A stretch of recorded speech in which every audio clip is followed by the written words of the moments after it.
Amado, abra sua Bíblia em Êxodo, capítulo de número 12.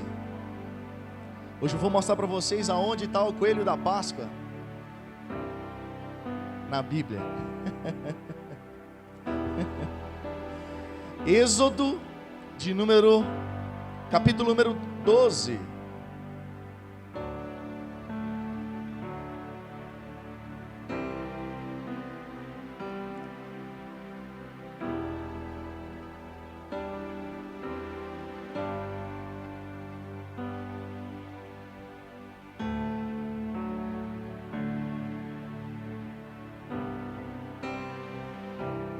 Êxodo,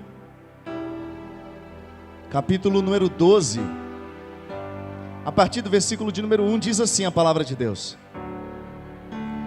E falou o Senhor a Moisés e a Arão na terra do Egito, dizendo: Este mesmo mês vos será o princípio dos meses, este vos será o primeiro dos meses do ano.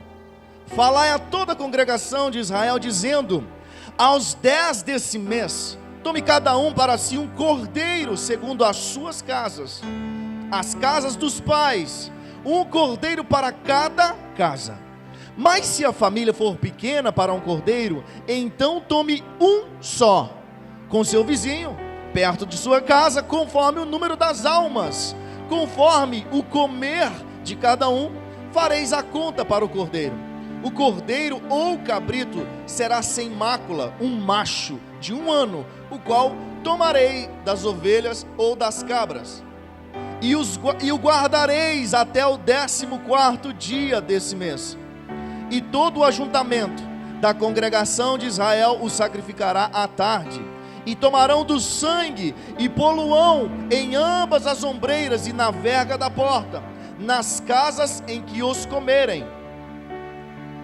E naquela noite comerão a carne assada no fogo, com pães asmos, com ervas amargosas a comerão. Não comerei dela nada cru, nem cozido em água, senão assado ao fogo, a cabeça com os pés e com a fressura. E nada dele deixarás até pela manhã, mas o que dele ficar até pela manhã, queimareis no fogo. Assim, pois, o comereis: os vossos lombos cingidos, os vossos sapatos nos pés, e o vosso cajado na mão, e o comereis apressadamente. Esta é a Páscoa do Senhor. E eu passarei pela terra do Egito essa noite, e ferirei todo o primogênito da terra do Egito, desde os homens até os animais, e sobre todos os deuses do Egito eu farei juízo. Eu sou o Senhor.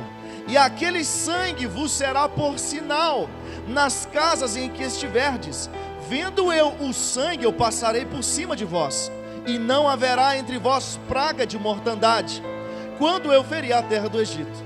A este dia vos será por memória, e celebrá-lo-ei por festa ao Senhor nas vossas gerações. O celebrareis por estatuto perpétuo. Amém. Está aqui comigo, amado, nessa manhã? Se alguém puder colocar uma água aqui para mim, por favor. Amado, a Páscoa judaica, nós vamos falar da Páscoa, e hoje nós já vamos pegar o embalo e falaremos da ceia do Senhor. A Páscoa judaica, amado, ela marca um momento decisivo na história de Israel. Você está me ouvindo bem aí atrás? A Páscoa, ela marca um momento decisivo. Aqui os descendentes de Abraão, que entraram no Egito, eles entraram no Egito, desde que José os levou para viver com eles. Vocês lembram que José era o governador, então o governador do Egito, e ali ele traz a sua família para viver juntamente dele? Vocês estão lembrados disso? A Bíblia vai falar para a gente em Gênesis 46, que ali entraram apenas 70 pessoas da família de José. 430 anos depois, amado, quando eles vão sair do Egito, os historiadores dizem que eram mais de 3 milhões de pessoas. Entrou ali 70 pessoas. Em 430, esse povo já não é mais aquele povo de 70 pessoas. É agora uma multidão de mais de 3 milhões de pessoas. Você está aqui comigo? Amado, Deus chama o seu povo agora então para o deserto. Porém nós sabemos a história, e Faraó não libera o povo. Deus fala assim: liberte o meu povo para que eles me adorem no deserto. Porém Faraó, nós conhecemos a história. Faraó não liberta o povo. Então Deus inicia aquele castigo, vamos assim dizer, aquele juízo sobre o Egito, e envia ali 10 pragas. Amado, cada praga estava destronando um deus do Egito, porque eles tinham um Deus que cuidava dos primogênitos, eles tinham um Deus que cuidava das águas, ele tinha um Deus que cuidava das lavouras, das plantações. Então quando Deus, ele envia 10 pragas, cada uma dessas pragas está destronando aquele Deus que cuidava daquele lugar. Deus está mostrando para o Egito o seguinte: todos os teus deuses eu os venci na casa deles. Não tem aquele negócio assim, quem joga em casa está mais forte, não é isso, Nicolas? Mas ali Deus, ele entra na casa do Egito, no território inimigo, e os vence dentro de casa. Então as 10 pragas são para destronar 10 deuses do Egito. Amado, nós falaremos disso talvez em outra oportunidade, que é muito bom a gente falar disso, desses 10 deuses que foram ali destronados. Então o povo de Deus, ele sai do Egito exatamente na 10ª praga, porque nós conhecemos a história. O Faraó, ele teve o seu coração endurecido, e ele não libera o povo. E à medida que Deus vai imputando ali um castigo sobre eles, até que chega a 10ª praga. Qual era a 10ª praga? A morte de todos os primogênitos. Deus fala com o Faraó assim: Faraó, Israel é o meu primogênito, e você está segurando o meu primogênito, você não está deixando que o meu primogênito me adore. Eu vou ferir os seus primogênitos. E ali Deus institui ali a 10ª praga, que seria o que? A morte de todos os primogênitos. Amado, aqui institui-se a Páscoa judaica.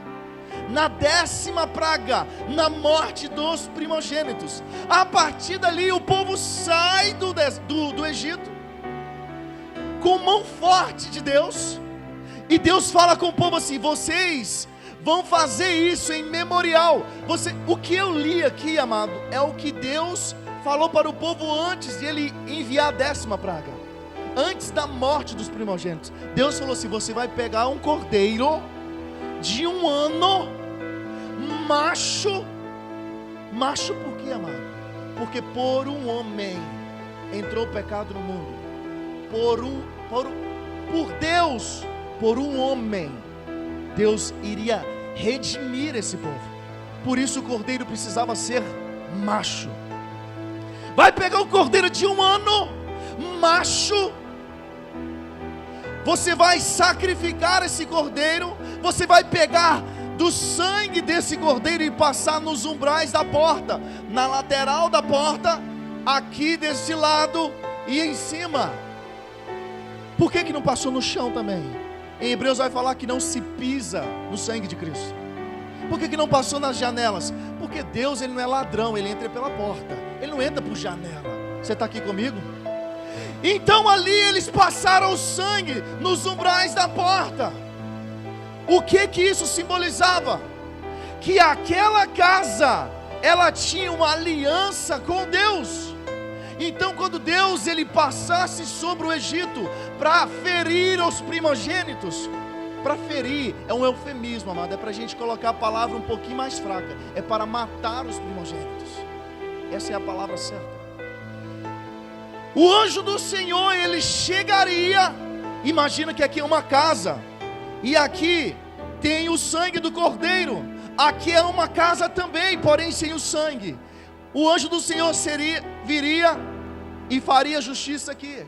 Na hora que ele viesse para uma casa que houvesse o sangue do cordeiro, ele passava sobre essa casa, ele pulava essa casa. Por isso o significado de Páscoa, amado, é passar sobre A palavra Páscoa significa passar sobre ou pular além da mancha.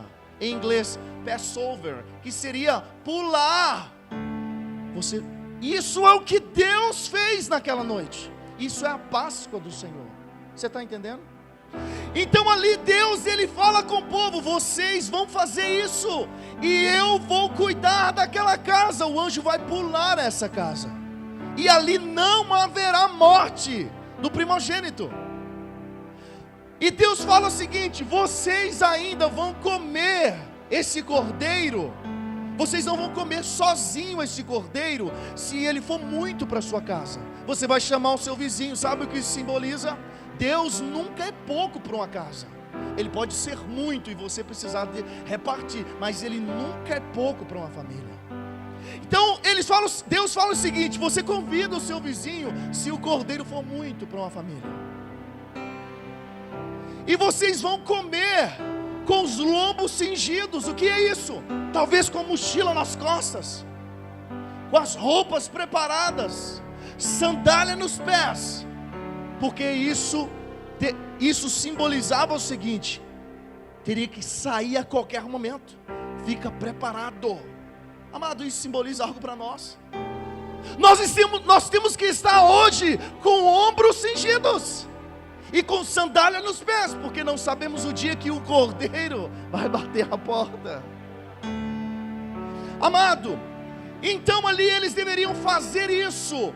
E você continua na leitura, no versículo 21, Deus fala assim: e quando seus filhos perguntarem para vocês: pai, o que é isso na porta, esse sangue? Você vai explicar que Deus fez uma aliança conosco e nos salvou, e explicar todo o processo. E Deus fala: vocês farão isso por estatuto perpétuo, ou seja, vocês vão comemorar isso, esse memorial do que Deus fez lá no Egito. E isso, amado, isso é a Páscoa.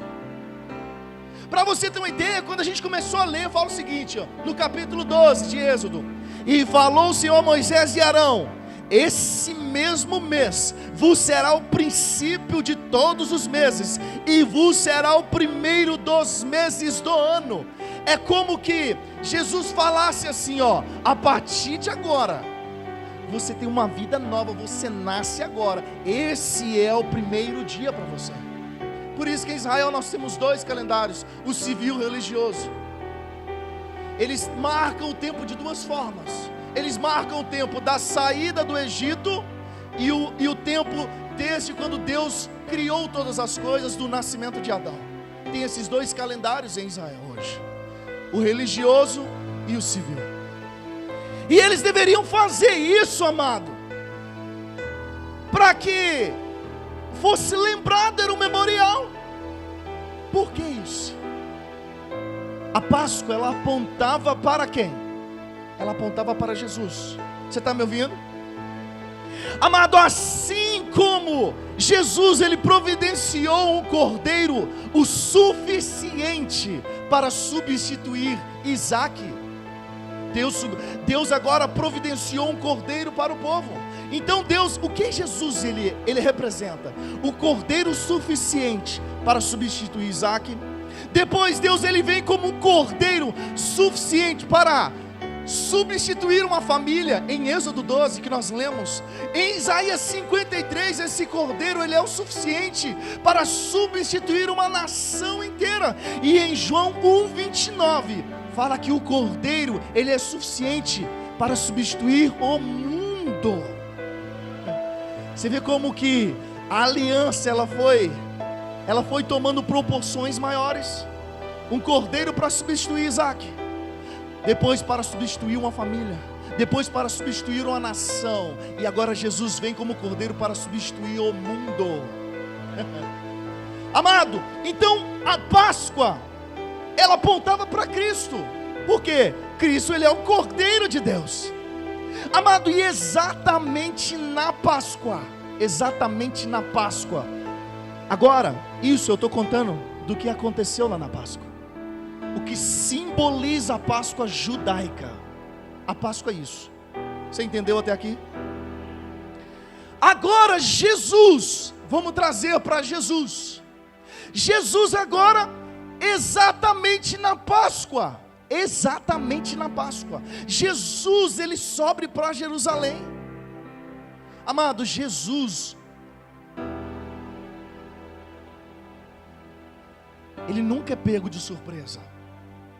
Ele sabia o que ia acontecer, Nicolas. E ele está subindo para Jerusalém para ser crucificado e morto. Isso não era surpresa para ele, porque ele ia ressuscitar no terceiro dia. E aqui Jesus, as páginas do Evangelho vai mostrar para nós. Olha, amado, voltando em Êxodo 12, o cordeiro, ele deveria ser separado no 10º dia. A Páscoa só ia acontecer no 14º dia do mês. Mas no 10º dia, eu não gosto só de falar, não, eu gosto de ler. Olha aqui o seguinte, ó, versículo 3 de Êxodo 12, que eu li, vou ler de novo. Falai a toda a congregação de Israel, dizendo: aos 10 desse mês, você tome cada um cordeiro para sua casa. No versículo 6, e o guardarei até o 14º dia. O cordeiro, ele era separado no 10º dia, só que ele só seria morto no 14º dia. Por que isso, pastor? Esse cordeiro, ele precisava ser examinado, porque precisava ser um cordeiro sem mácula, sem defeitos. Então no 10º dia já era o primeiro dia, 10, 11, 12, 13, 14, 5 dias que esse cordeiro era examinado. Esse cordeiro comia na mesa com a família. Sabe por quê? Porque eles precisavam se relacionar com esse cordeiro e ver se ele tinha alguma mancha, Nicolas. Será que ele tem uma verruga? Será que ele tem a pata dele está um pouco atrofiada, está torta? Ele está com algum corte? Ele não podia ter nada, ele tinha que ser imaculado, um cordeiro perfeito. Você está entendendo? Grava isso. Ele era separado no 10º dia, só seria morto no 14º dia, que era de fato o dia da Páscoa. Os evangelhos, cara, vai falar pra gente que Jesus, ele fala com Pedro, e João fala o seguinte: Pedro, procura para nós um lugar para a gente comer a Páscoa. Jesus fala com os discípulos: prepara para nós um lugar para a gente comer a Páscoa. Pedro e João vão fazer isso, e eles arrumam ali um lugar que era um cenáculo. A Bíblia fala que eles encontram um cenáculo grande, mobiliado. Na Bíblia, na verdade, eles falam assim: aonde, Jesus? Jesus fala assim: você vai até tal lugar, você vai encontrar um homem com um cântaro na cabeça, você vai seguir esse camarada, ele vai te mostrar onde que é o lugar. Chegando lá, era um grande cenáculo, todo mobiliado, e ali eles entendem: aqui é o lugar. E eles começam então a preparar aquele ambiente, porque Jesus queria cear com eles. A Páscoa, Jesus queria comer a Páscoa com eles. Nós estamos falando da Páscoa no período de Jesus, amado. Você está aqui comigo, você está entendendo? Até aqui está dando para entender? Eu preciso que você entenda todo esse contexto. E aqui Jesus, sabe o que acontece, cara? Nesse dia da Páscoa, Jesus, ele senta com os discípulos. E aqui, sabe o que Jesus faz?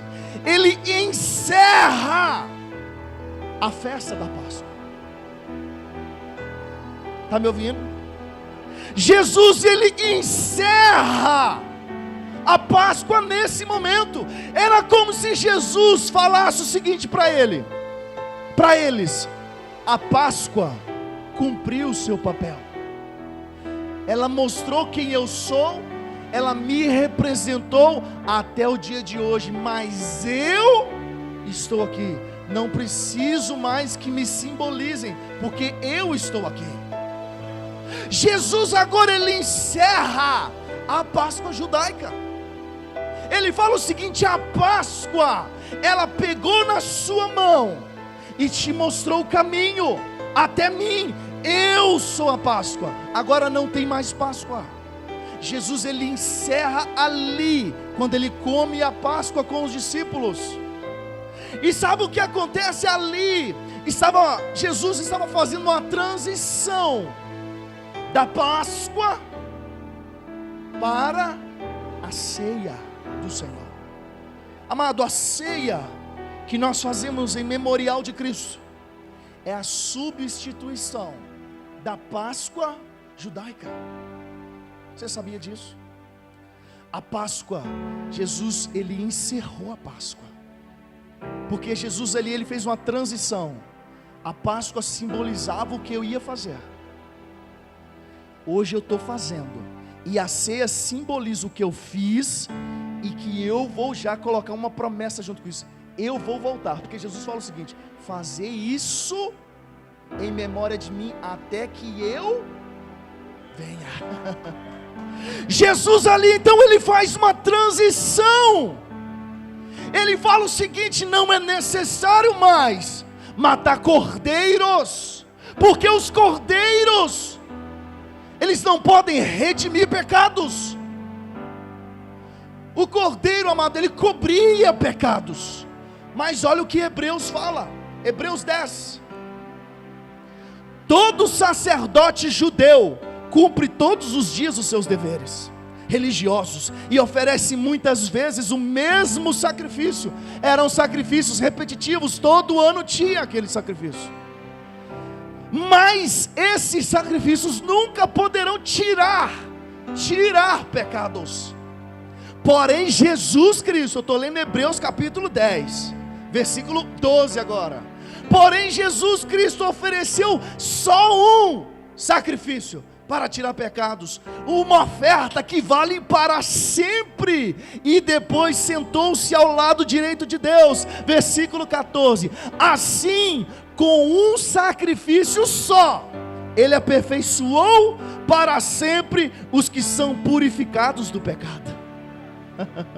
Jesus falou assim: não precisa mais de cordeiro, porque eles não podem tirar pecados. O que João falou quando ele viu Jesus? Eis o Cordeiro de Deus que tira o pecado do mundo. Ele não cobre pecados, ele tira o pecado do mundo. Então a Páscoa, ela apontava para Cristo, ela nos conduziu a Cristo, ela nos fez entender. A cerimônia da Páscoa nos mostrou o que Jesus faria.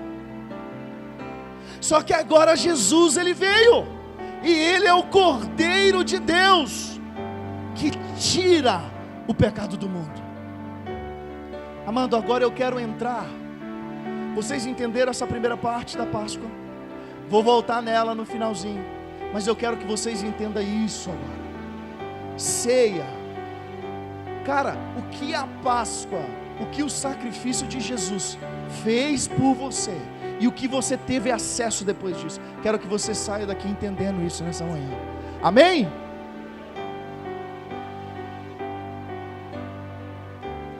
Amado, Filipenses capítulo 2 vai dizer assim para nós, 2:8: e achando de forma de homem, humilhou-se a si mesmo, quem? Jesus, sendo obediente até a morte, e morte de cruz.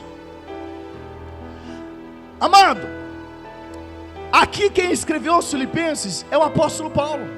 Ele podia ter terminado o versículo assim, ó: e achando na forma de homem, humilhou-se a si mesmo, sendo obediente até a morte. Porém ele frisa: e morte de cruz. Amado, você acha que nós conseguiríamos ver uma cena de crucificação hoje? Todos já estão prestando atenção, mas eu quero que você dobre a sua atenção agora. Eu quero te mostrar o que Jesus passou por você. Quero que você entenda, porque às vezes nós cantamos, falamos, mas não entendemos a grandeza disso. Amado, o fenômeno da crucificação, aquilo que acontecia na cruz, ele trabalhava na nossa audição, no nosso visual e no nosso olfato. Ela batia nesses três aspectos, porque quando você olhava, você via uma pessoa crucificada. Quando você passava diante de uma crucificação, você ouvia gemidos e gritos e choro e pranto. Esse era o ambiente da crucificação. e você também sentia cheiro. Sabe por quê? Porque era costumeiro, esperava-se que um camarada na cruz, ele podia ficar crucificado até 4 dias, ele poderia ficar pendurado na cruz. E esse camarada, ele fazia todas as suas necessidades na cruz. Você está aqui comigo? Ele fazia todas as suas necessidades ali. O sangue jorrava desse cara, e o sangue acumulado tinha cheiro. O sangue atraía animais, porque era um lugar para a crucificação. Muito sangue, cheiro forte, animais vinham até ali. Dependendo da altura da cruz, as pessoas eram, enquanto estavam vivas na cruz, eram comidas de animais, porque esse camarada passava a noite pendurado na cruz. Todo mundo ia embora, esse camarada ficava lá na cruz. Então o ambiente da cruz era esse, era visual, você via isso, você ouvia choro, prantos, pessoas agonizando, talvez pedindo socorro para quem passasse próximo, e você sentia odor muito forte. Talvez, eu não sei se a gente conseguiria ver isso, amado. E Paulo ele frisa, e morte de cruz. Amado, a crucificação, ela foi popularizada pelos romanos, mas quem criou a crucificação foram os sírios. Amado, a guerra é terrível. Sabe o que acontece numa guerra? Quando esses camaradas eles invadiam outra nação, aquele povo que vencia a guerra destruía toda a biblioteca do país que perdeu. Ele destruía todo o conhecimento que aquele país tinha para se reerguer. Eles destruíam tudo de valor, de conhecimento, para que aquele país se torne uma nação de novo. Eles destruíam tudo, destruíam os livros, as bibliotecas, as escolas. Essa era a estratégia de guerra. Porém, a guerra é tão terrível que quem vencia, ele destruía tudo, mas os tipos de ataques, como se diz, quando você faz uma pessoa sofrer muito, como é que fala isso? Tortura. Amado, eles tiravam todo o conhecimento do povo, só que o nível de tortura que aquele povo aplicava, eles absorviam e falavam assim: ó, desse jeito a gente nunca fez, não, traz para nós que nós vamos começar a fazer isso também. Então quem criou isso foram a Síria, mas Roma foi que popularizou, e Roma aperfeiçoou a crucificação por 500 anos, crucificando pessoas. Amado, a crucificação, o que acontecia? A pessoa, quando ela era morta, crucificada, a história vai falar para nós que a pessoa ela morria muito rápido crucificada. A história da crucificação, porque a pessoa morria de insuficiência respiratória, os braços abertos, a pessoa antes não tinha apoio para os pés, as pessoas ficavam penduradas com os braços abertos, a pessoa morria por insuficiência respiratória. Aí sabe o que eles fizeram? Criaram um apoiozinho para os pés e para as costas, para o cara viver mais tempo e poder sofrer mais na cruz. A cruz foi aperfeiçoada para o sofrimento durante 500 anos. E como eles aperfeiçoaram? Matando pessoas, amado. Matando pessoas crucificadas. A Bíblia vai falar para nós em Lucas capítulo 22, 44. Olha o que diz sobre Jesus. Em agonia orava mais intensamente, o suor do seu rosto tornou-se como grandes gotas de sangue que corriam até o chão. Amado, isso, sabe o que isso simboliza para nós? A humanidade de Jesus.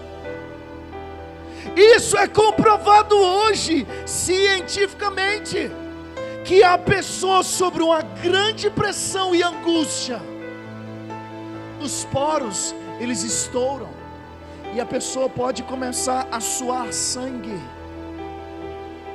Mas o que chama a atenção aqui, nos choca isso, era que o suor de Jesus era tamanho, que tornaram como gotas que corriam até o chão.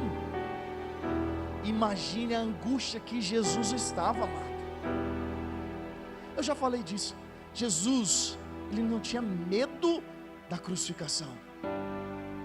Ele não queria o que viria com a crucificação. Deus olharia para Jesus e veria nele pecado. E não há comunhão entre pecado e luz. Naquele momento haveria separação de Jesus e o Pai. Jesus não podia ter medo daquele momento, sabe por quê? Porque inúmeros mártires morreram clamando Jesus e cantando. Se Jesus estava com medo da cruz, ele é pior que um mártir que morreu cantando. Jesus não tinha medo da cruz. Jesus não queria o que viria com isso, que era separação com o Pai. Você está aqui comigo? Amado, então a cruz ela foi aperfeiçoada para que as pessoas morressem e elas sofressem mais na cruz. João 19:34 diz assim: contudo, um dos soldados transpassou-lhe o lado com uma lança, e imediatamente saiu sangue e água. Pastor, a ciência explica isso, amado. Se nós pegarmos agora sangue e colocarmos em um recipiente aberto, esse sangue vai coagular. O que é isso? O sangue ele vai ficar uma parte dele meio que sólida, assim, igual a gelatina, não sólida, mas vai ficar todo coagulado, vai ficar todo junto, igual a gelatina. E o soro sanguíneo que está junto do sangue, ele vai subir. Aí vai ter uma divisão, uma parte de baixo mais gelatinosa, assim, o sangue coagulado, e acima do sangue vai estar o soro sanguíneo. Isso é um sangue coagulado. Se nós comermos igual hoje, não hoje, se você comer uma feijoada, amado, e se você pegar o seu sangue e ele coagular, vai ficar o sangue coagulado embaixo, e o soro sanguíneo vai estar meio amarelado por causa da gordura que está na feijoada, ela vai para o sangue. Então vai estar o soro meio amarelado por causa da gordura, porque a gordura vai para o soro sanguíneo. Aí Jesus agora, ele na cruz, Jesus tinha sido açoitado, amado, apanhado, surrado, cuspido, ele estava todo machucado, ele tinha hematomas por todo lado, e ele tinha sangue coagulado nele, cara, porque ele estava todo machucado. Então quando o soldado ele fura Jesus, ele fala que saiu sangue e depois saiu água. Amado, Jesus, do momento que ele foi preso no Getsêmani até a crucificação, passaram-se 18 horas. Jesus ele estava em um jejum de 18 horas, sendo massacrado. Ele foi agredido, foi espancado. O seu soro sanguíneo não tinha nada, saiu como água. Ele estava de jejum, já tinha 18 horas. João que relata isso, João não era médico, amado, ele não saberia, ele só relatou o que ele viu. Quando o soldado furou, saiu sangue e depois água. Ele só descreveu o sangue coagulado. O sangue saiu primeiro, que é o mais pesado, e depois veio a água, que seria o líquido sanguíneo. Você está aqui comigo, amado? Você está entendendo até aqui? Amado, então, isso só mostra pra gente que Jesus era humano, e Ele sofreu por você e por mim todas essas coisas. Amado, Jesus ele morreu, ele ficou em torno de 6 horas na cruz e morreu. Marcos 15:25 vai falar que ele foi crucificado na hora terceira, e Marcos 15:34 vai falar que ele morreu na hora nona. Ele ficou 6 horas na cruz. Por isso, ele não teve nenhum osso quebrado, porque os ladrões da cruz Não sei se vocês recordam, mas os soldados quebraram o joelho deles para que eles não pudessem mais se apoiar e eles morressem mais rápido com insuficiência respiratória. Mas quando eles foram para Jesus, Jesus já estava morto. Então não foi necessário quebrar os ossos de Jesus, para que se cumprisse o que o salmista tinha falado, que nenhum osso deles seria quebrado. Se Jesus tivesse ficado mais tempo, eles teriam quebrado ossos dele. Só que a Bíblia é perfeita, amado. Deus ele faz tudo perfeito. Aí aqui nós temos agora um camarada, José de Arimateia, que era um senador honrado. Ele vai ali e pede o corpo de Jesus. Pilatos acha que Jesus tinha morrido. Aliás, Pilatos fica assim: já morreu? Não, vai lá e confere. Aí é quando o soldado vai lá, fura Jesus e sai sangue, sai água. Então eles confirmam que Jesus ali estava morto. José de Arimateia então pega o corpo de Jesus. Amado, a Bíblia fala que aquele caminho, percurso até a cruz, era de 4 quilômetros. E era uma subida, cara. Era o caminho da vergonha. Era o caminho onde Jesus passava e as pessoas xingando, gritando, cuspindo sobre ele. Era o caminho da vergonha. E Jesus ele passou isso por nós. Para você que está aqui, cara. Aí, amado, Jesus ele passou tudo isso por nós. Quando nós tiramos a cruz de Cristo do Evangelho, quando eu não falo de renúncia, eu estou negando tudo isso que Jesus fez.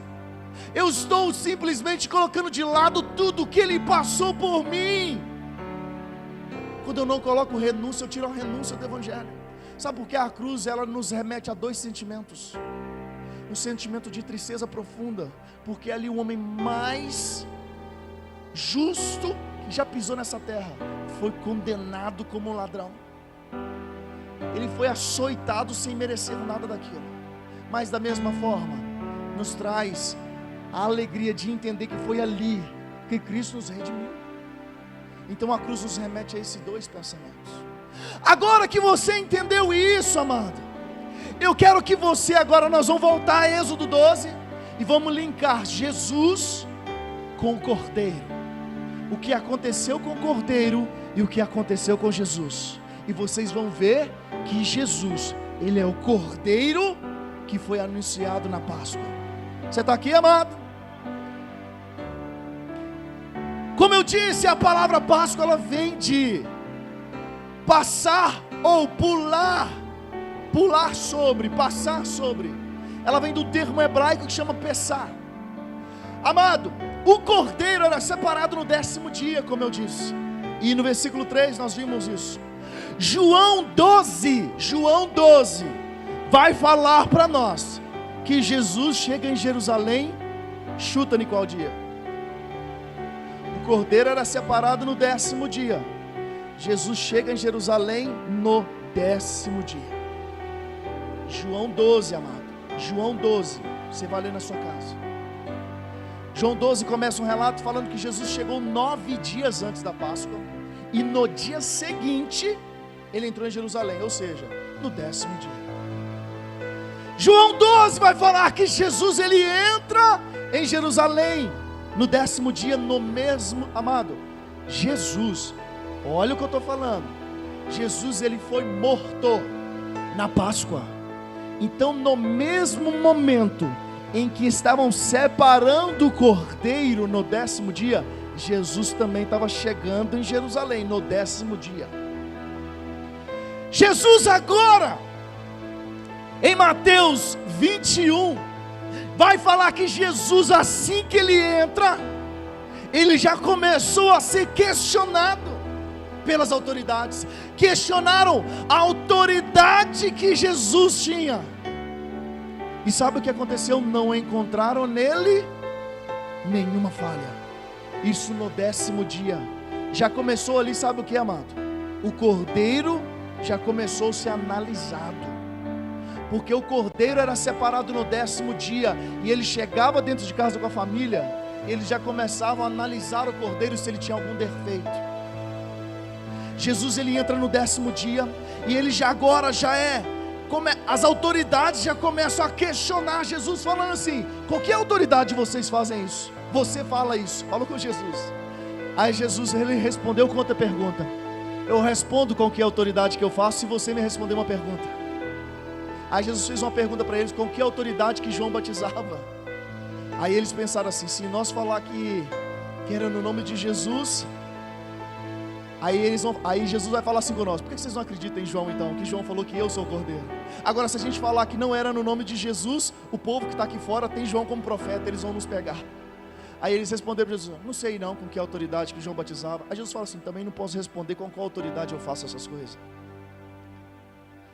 Aí eles pegam Jesus, levam Jesus preso. Depois da ceia ali com os discípulos, Jesus é preso.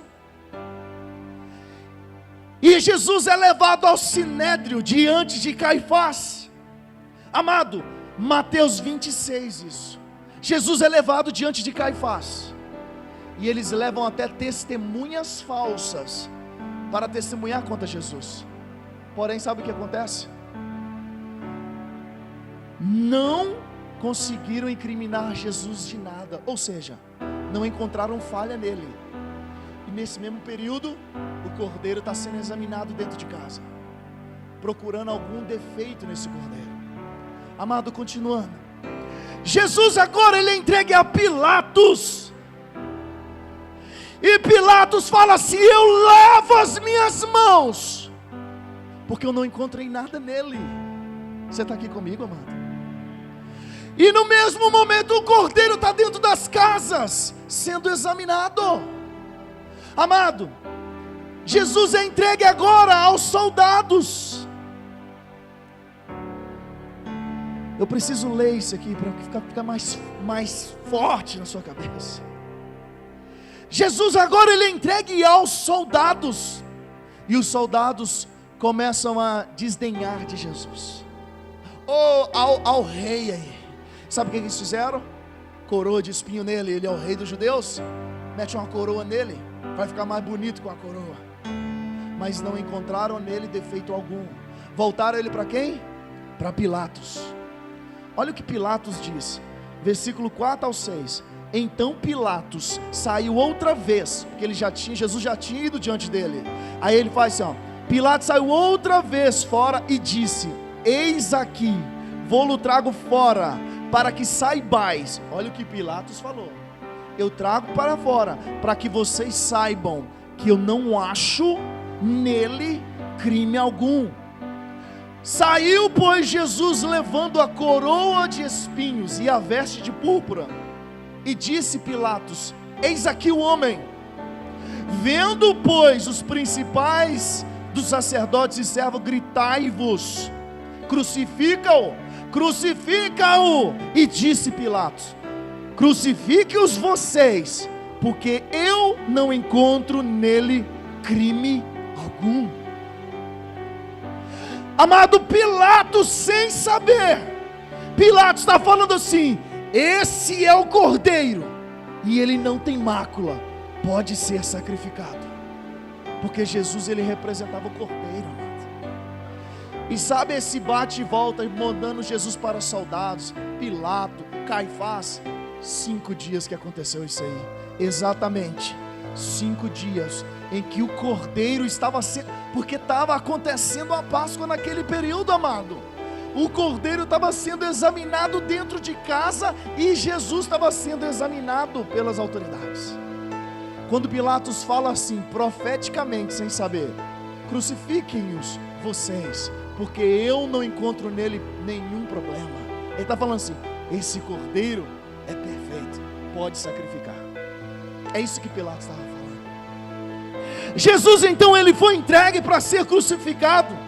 Amado, isso aconteceu no mesmo período em que os cordeiros estavam sendo mortos. E Jesus, o versículo 10, vai falar assim, lá de Êxodo, que o cordeiro deveria ser consumido todinho em um dia só, não podia restar nada para outro dia. Jesus, ele morreu com apenas 6 horas, e ele foi enterrado naquele mesmo dia, ou seja, ele foi consumido todo no mesmo dia, não ficou nada para o outro dia. Você está vendo aqui que Jesus, ele cumpre tudo isso, amado? Você está entendendo que Jesus, ele cumpriu tudo isso? E 1 Pedro vai falar assim: fomos resgatados pelo Cordeiro, sem defeito e sem mácula, o sangue de Cristo. Amado, Jesus, ele é o Cordeiro Santo de Deus, que tira o pecado do mundo. E olha o que diz a Bíblia em João 1:29, aliás, 2 Coríntios 5:21, aquele que não conheceu o pecado, o fez pecado por nós, para que nele fôssemos feitos justiça de Deus. 1 Pedro 2:24, levando ele mesmo em seu corpo os nossos pecados sobre o madeiro. Amado, eu quero aplicar isso agora na sua vida. Você está aqui nessa manhã, talvez você não entendeu a grandiosidade que é esse momento. A Páscoa judaica, amado, ela foi substituída pela ceia do Senhor. E hoje, quando você tomar esse pão em tuas mãos, você pegar esse cálice em suas mãos e você tomar esse suco de uva, amado, você está lembrando de uma aliança que Jesus, ele fez. Você está lembrando do que ele já fez por você. E você está fazendo um memorial da promessa que ele deixou, falando assim: façam isso até que eu venha. Quando Jesus, amado, quando Jesus, ele encerrou a Páscoa judaica, Jesus falou o seguinte assim, ó: não precisa mais fazer, porque tudo que apontava para mim, eu estou aqui agora. E agora, nós participamos da ceia, lembrando o que Jesus fez, e com os olhos na promessa, que Jesus, ele vai voltar, amado. Aí eu falo assim: ah, cara, mas para você participar da ceia, você tem que ser justo. Examine-se, pois, o homem a si mesmo. Se você não for santo, sem pecado, não participe da ceia. É isso que a Bíblia fala? Não fala. Amado, a Bíblia não fala isso. A Bíblia fala assim: examine-se, pois, o homem a si mesmo, e coma, e beba. Não é examinar, ir embora e falar assim: não sou digno. Nós não somos dignos. Mas na cruz, sabe o que aconteceu, amado? Os nossos pecados foram imputados em Jesus. Sabe o que é amputar? Amputar é remover, arrancar, separar. O nosso pecado foi imputado em Jesus. Imputado em Jesus. E a justiça de Deus foi imputada em nós. Por isso fomos justificados, amado. Na cruz aconteceu uma doutrina que chamamos de dupla imputação. Os pecados imputados em Jesus e a justiça de Jesus imputada em nós. Isso nos tornou justos, não porque eu sou bom, mas é porque Jesus, ele fez isso por mim. Talvez hoje, amado, é o dia que você, é o único dia que você para e começa a meditar. Cara, eu preciso realmente me achegar a Jesus. Eu preciso lembrar do que ele fez por mim. Eu preciso lembrar do sacrifício, Nicolas. Eu preciso entender o que Jesus fez, onde eu estava, de onde ele me tirou.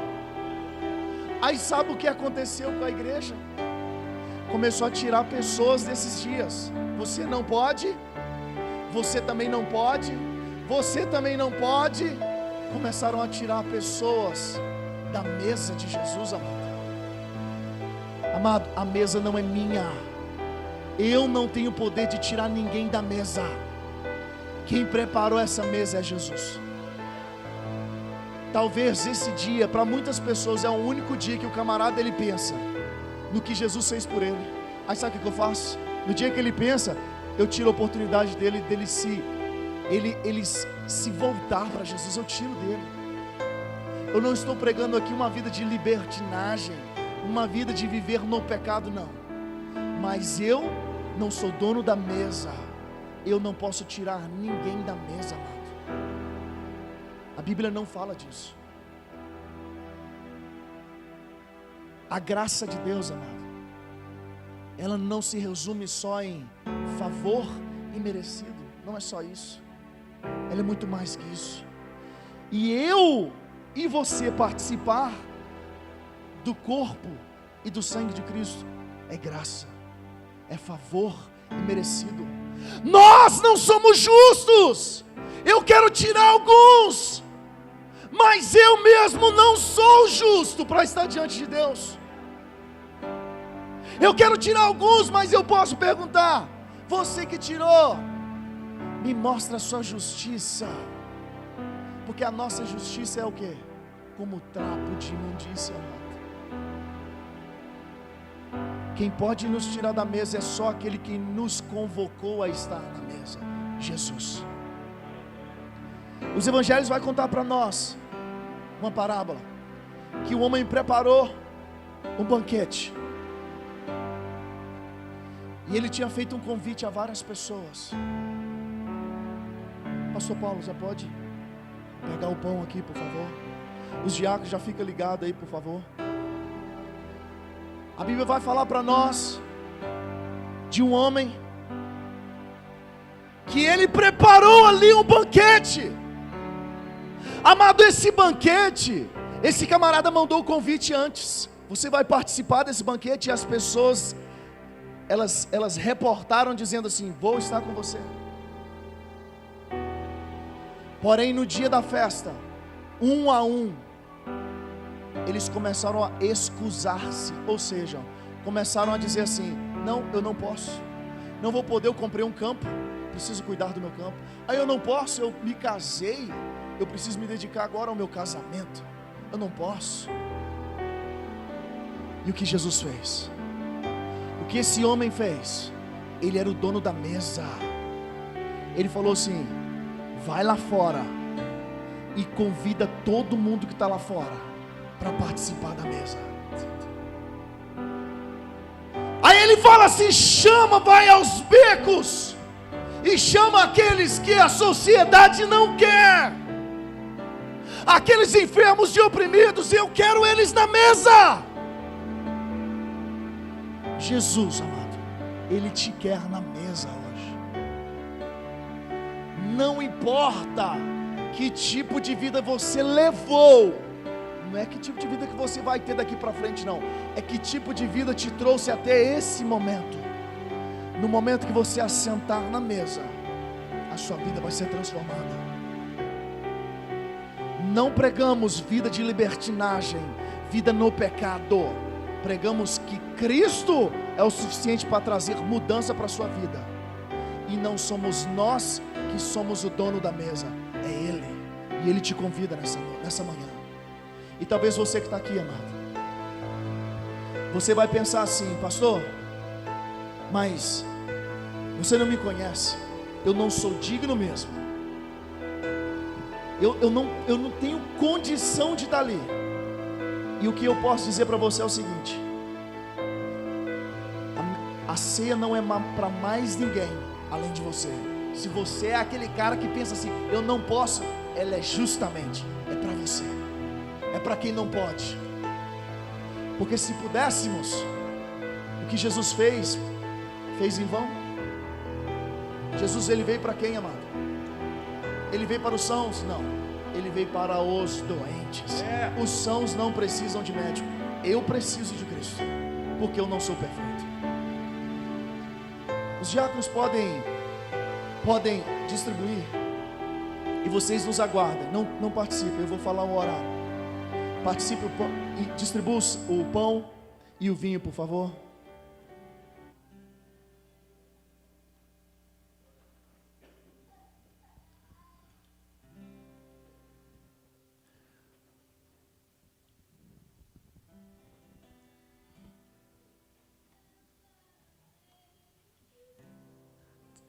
Libera o violão aí, por favor.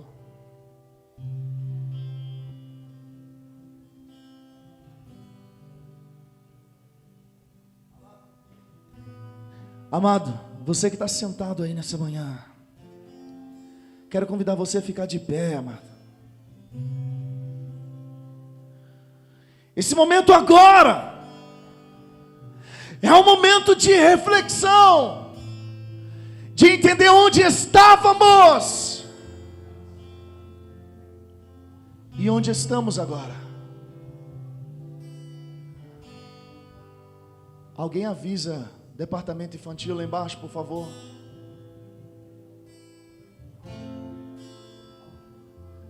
Já estão aí.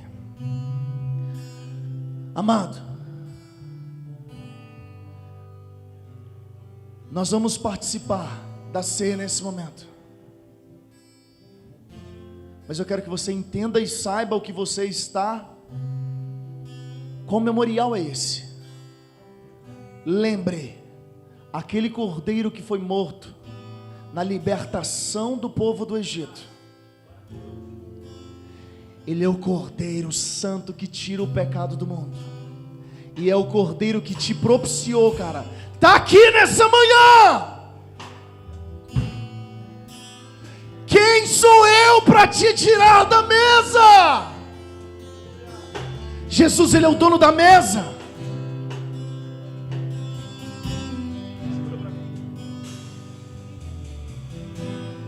Todo mundo pegou o pão? Todo mundo pegou o vinho? Amado, quando a Bíblia fala que Jesus, quando fala do pão, que ele simboliza o corpo, nós não somos padeiros aqui, mas talvez tenha algum padeiro. Você sabe o processo que esse pão passa para ele chegar aqui, está na sua mão, cara? Você sabe o que esse pão ele é submetido para estar aqui nessa manhã? Na nossa mão desse jeito aqui, ó. Ele é moído. Ele é levado ao forno, cara. Ele é amassado. Por isso ele representa Jesus. Jesus, ele foi moído pelas nossas transgressões. Ele foi moído por você. O castigo que nos traz a paz estava sobre ele, e sobre as suas pisaduras fomos sarados. Isso aqui, cara, ó, é o que aconteceu com Jesus, ó. É isso aqui, ó. Ele representa isso aqui, ó. O pão que foi moído por você. Você está entendendo, cara? É isso aqui que aconteceu com Jesus. Amado, participe do pão. Só um minuto. Me empresta aqui. Esse aqui, pastor. Sobe aí, pastor, com esse aí. Pastor, para você ser. Pega o seu.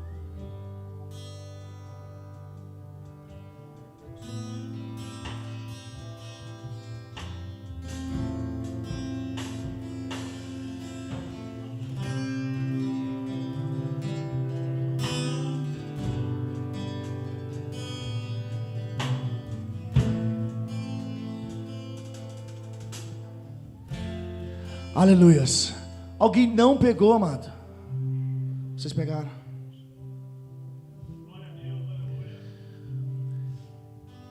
Porque eu recebi do Senhor o que também vos ensinei, que o Senhor Jesus, na noite em que foi traído, ele tomou o pão e, tendo dado graças, o partiu e disse: tomai, comei, pois isso é o meu corpo que é partido por vós. Fazei isso em memória de mim. Participe, coma o pão nessa manhã, amado.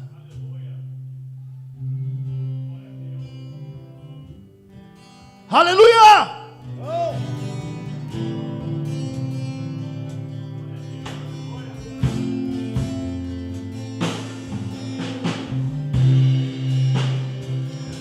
Semelhantemente, também depois de cear, ele tomou o cálice, dizendo: esse cálice é o novo testamento no meu sangue.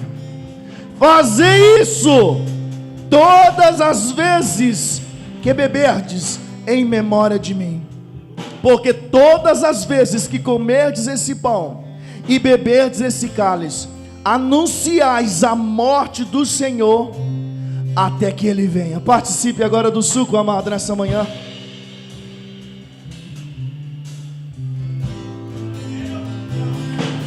Oh! Aleluia! Aleluias! Só quem se tornou digno por Jesus, aplauda esse Deus nessa manhã, amado. Aleluias! Glória a Deus! Aleluia!